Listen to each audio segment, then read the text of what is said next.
방금 소개받은 메디시는 김철수 원장입니다. 사실 저는 이제 그 암 환자를 보면 온콜로지스트는 아닙니다. 저는 그 스파이널 코드라든지 그 브레인이나 이제 페인 쪽을 보는 리액터입니다. 그래서 사실 저는 이제 제가 12년 전에 울산대학에 있다가 이제 그 개인 병원을 개원한 이후에 이상하게 그 캔서 환자가 저희 병원에 많이 왔습니다. 섬형 환자도 이제 허바크마 터미널 케이스였고 이후에 그 브레스트 캔서라든지 이런 페인이라든지 여러 가지 그 디세빌리티 가지고 있는 캔서 환자가 많이 와서 자연적으로 캔서 환자에 대한 관심도가 좀 증가했던 것 같습니다. 여기 있는 그 사진은 제가 맨 처음에 시골에 개원했던 그 병원의 사계절 모습입니다. 봄, 여름, 가을, 겨울. 제가 이제 오늘 발표한 게 있어서 그 캔서 리합에 대한 여러 가지 중에 이제 저희 위치라든지 역할들을 잠깐 소개를 해드리고자 생각을 좀 준비했습니다. 그래서 국가암체계관리에서 보면은 이제 5단계의 여러 가지 이제 서비스를 제공하고 있는데 주로 하는 것이 이제 암 진단과 진행암 쪽에 대한 것이 주로 국가가 지금 서비스하고 있는 것 같습니다. 그런데 제가 이제 이런 헬비에서 볼 때 여러 가지 그 서비스 단계별로 그 미진한 부분들이 많이 있는 것 같습니다. 검진 열심히 하고 있지만 또 급성 이후 여러 가지 문제점들, 또 디세빌리티라든지 환자들의 어떤 퀄리티 오브 라이프에 대해서는 특별한 서포티브 케어가 잘 적용되고 있는 것 같지 않다고 생각됩니다. 그래서 아마 암정보 10개년 계획 중에서 2기 암정보 10개년 계획이 좀 얼마 안 남았는데 26년부터 15년까지 중간에 일부 수정이 됐습니다. 아마 퀄리티 오브 라이프에 대한 수요가 증가하다 보니까 이런 서포티브 케어에 대한 것들에 대한 수요가 증가함으로써 암 환자에 대한 재활이나 완화 의료에 대한 서비스 공급량이 늘려라 이런 얘기가 있었던 것 같습니다.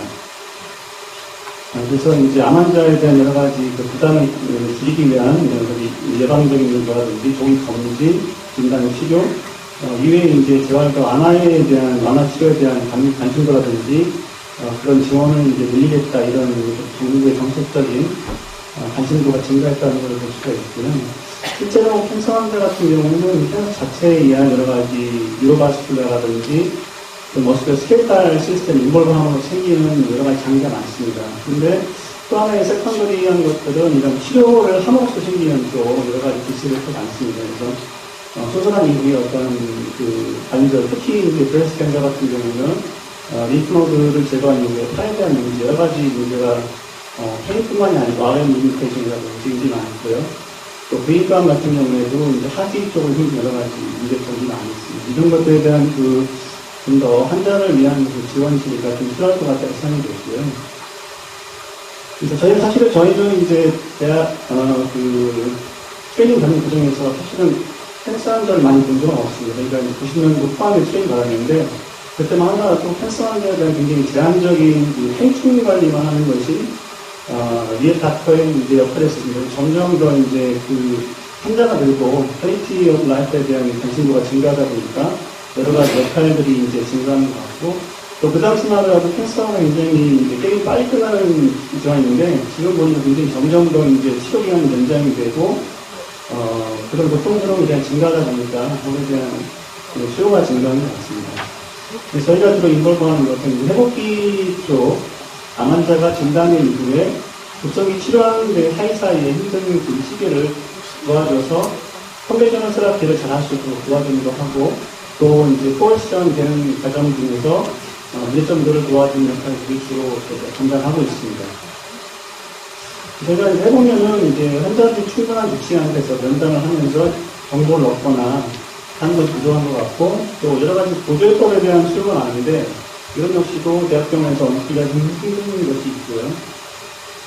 그리고 이제 대학병원과 환자의 주거지가 보통 다른 경우가 많고 또 서울에서 치료를 많이 받기 때문에 근데 지방에 있는 병원이나 연계체계가 없다 보니까 환자들이 스스로 정보를 수집해서 가야 되는 문제가 또 있고요. 그래서 이런 문제 때문에 환자가 급성기 치료 받고 나서 대학병원을 나서는 순간 이제 혼자 홀로서기를 해야 되는 상황입니다. 정보를 수집하고 인터넷에서 데이터를 컬렉션하고 공원에서 해야 되는 여러 가지 그런 어려움이 있는 것 같고요. 또 호스피스 단계에 들어섰을 경우에 집 근처에 전화하는 데 마땅치 않고 또 여러 가지 어떤 뭐 보험 국가적인 체계 때문에 할 수 없는 것들이 많습니다. 실제적으로 암센터에 더 이상 할 게 없는데 어떻게 할 거냐에 대해서 답을 줄 수 없는 그런 어려운 상황, 현재 진행성 암 환자들에 대한 현실인 것 같습니다. 저희 이제 병원들, 특히 이제 암 환자들이 이제 이용하는 만성기나 이제 보통 2부의 병원들의 입장에서 볼 때는 사실은 전문기로 잘 돼 있지 않기 때문에 환자를 보는 것에 어려움이 많고요. 그 대학병원 연계가 돼 있지 않기 때문에 체계적인 관리가 좀 어렵다는 거. 그거보다는 수가적으로 이제 그 행위별 수가가 인정 안 되는 그 병원 같은 경우에는 검사가 좀 착시가 안 되기 때문에 그런 것이 좀 어렵고, 또 이런 병원에 있어서의 치료가 보험이 대부분 되지 않기 때문에 대부분 사보험에 의존하는 것들과, 또 사보험 같은 경우에는 이제 그 기간이 뭐 3개월, 6개월 제한이 돼 있어서 여러 가지 치료가 이제 되다가 막 좋았는데 한참 할만한데 이제 치료 기간이 끝나서 다시 아무것도 안 하고 6개월 거니까 다시 리퍼되거나 나빠져 본다는 이런 식으로 치료가 단속적으로 되는 여러 가지 문제점이 좀 있습니다. 그리고 또 환자들은 보안약에 대한 되게 배치한 거, 보안약적인 것도 치료가 되지 않습니다. 그런데 이제 저기는 대학병원에서 이제 암센터에서 어쨌든 여러 가지 치료가 또 대리되게 되면은 환자 관련 어려움이 있기 때문에 그 입장을 이해합니다만 여러 가지 환자 입장과 대학병원 입장이 다르기 때문에 그 사이에서 이제 갈등이 현재 있는 것 같고요. 그래서 이제 또 하나 그리고 이제 이 사이 큰 다리 속에서 암 환자들이 어떤 심리를 이용하는 것일 수도 있긴 한데 근거가 부족한 시설들이 증가하고 있습니다. 그래서 뭐 일부 암 전문을 해방하는 병원이라든지 또는 한방병원 또는 요양병원 같은 데서 여러 가지 이제 근거가 부족한 시도들이 이제 보급되는 부분들은 저희가 관심 가지고 좀 꿀수할 부분이 아닌가 이렇게 생각합니다.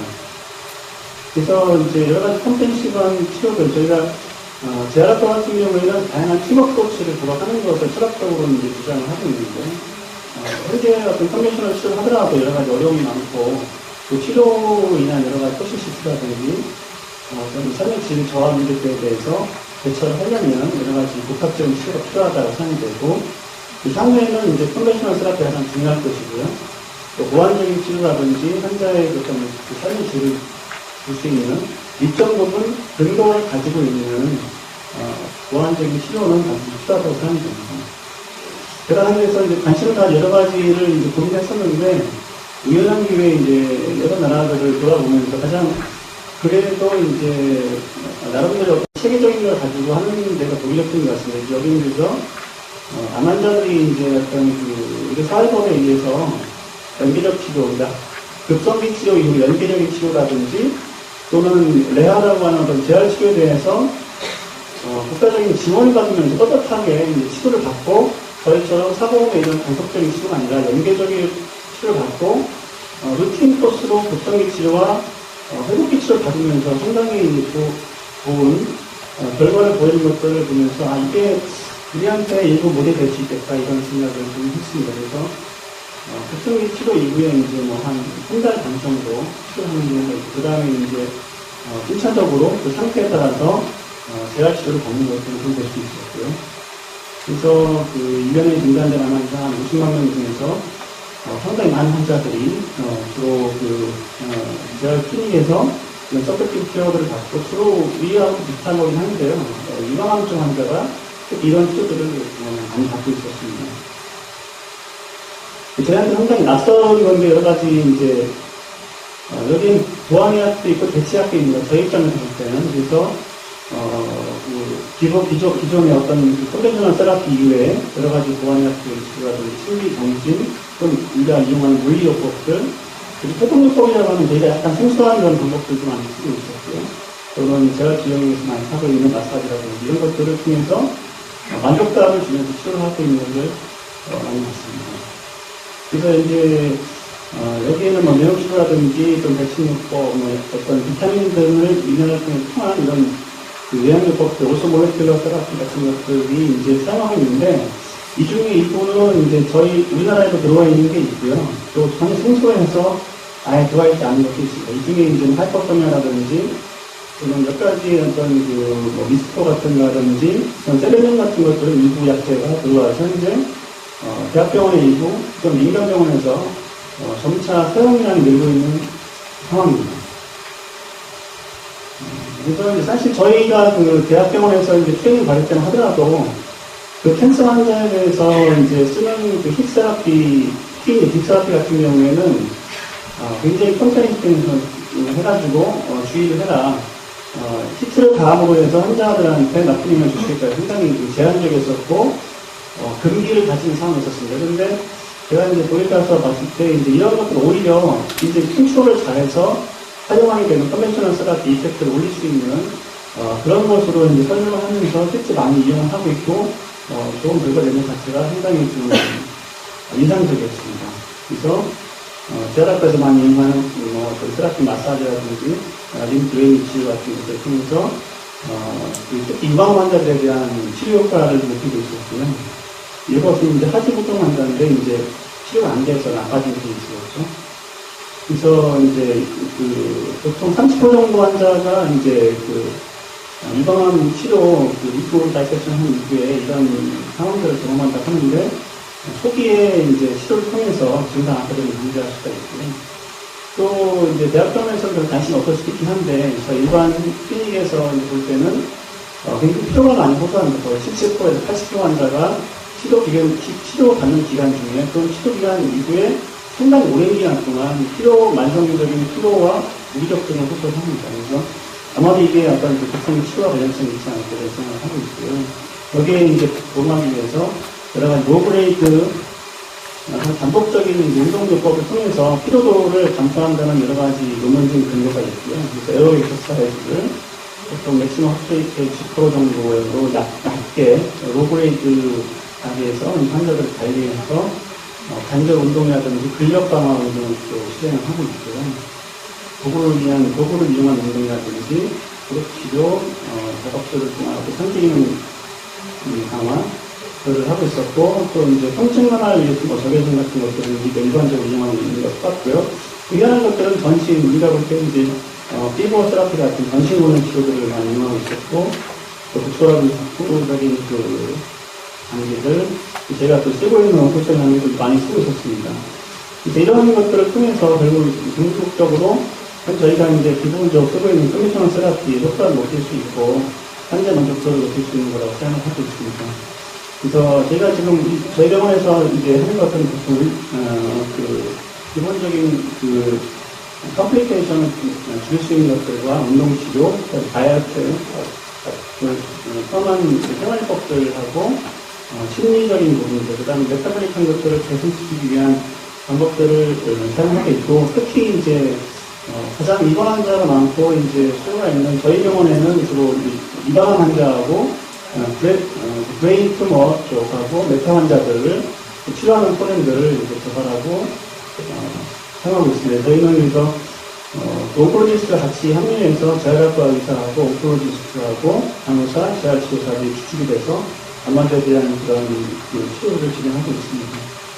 그래서 두 가지 분야만 좀 보여드리고 이제 끝내려고 합니다.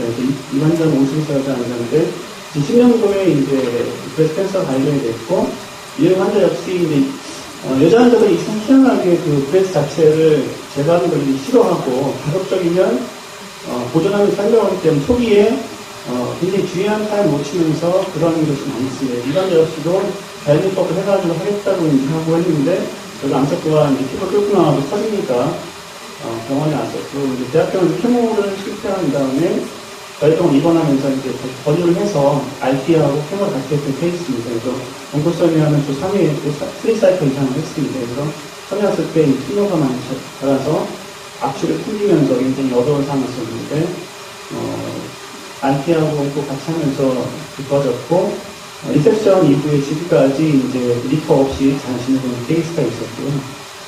그 하나는 23세 환자인데 스몰셀 런캔서 환자입니다. 그래서 케모하기 굉장히 힘든 상태로 도저히 케모를 할 수 없다. 구토가 심하고 무력감, 통증을 이제 너무 호소하셨고 또 식사를 할 수 없기 때문에 웨이트로스가 너무 심해서 도저히 케모를 진행할 수 없다 이런 상태였습니다. 그래서 일반적으로 저희 병원 입원하면서 이제 여러 가지 요법 중에서 본인이 어그리하는 것들 중 하나가 비타민 C 요법인데 드래곤법을 시행하면서 케모 이후에 생기는 여러 가지 사이드 이펙트를 줄이면서 잘 설득을 해서 무사히 케모세라피를 진행할 수 있었고요. 케모세라피를 온코소미와 같이 병행하면서 렁레스가 이제 굉장히 사라졌고요. 이 환자는 작년 말까지 1년 반 정도 팔로우를 해서 큰 문제 없었는데 그 이후에는 아직 팔로우가 안 돼가지고 잘 알 수는 없습니다. 그래서 여기까지 제 강의를 마쳤고요. 사실은 이제 제 바람은 이제 그 대학병원의 급성기 치료하고 저희 재활병 같은 그런 회복기 병원들이 유기적인 관계를 가진 환자한테 서비스를 한다고 하면 좀 더 좋은 결과를 낼 수 있지 않을까 생각합니다. 이상입니다.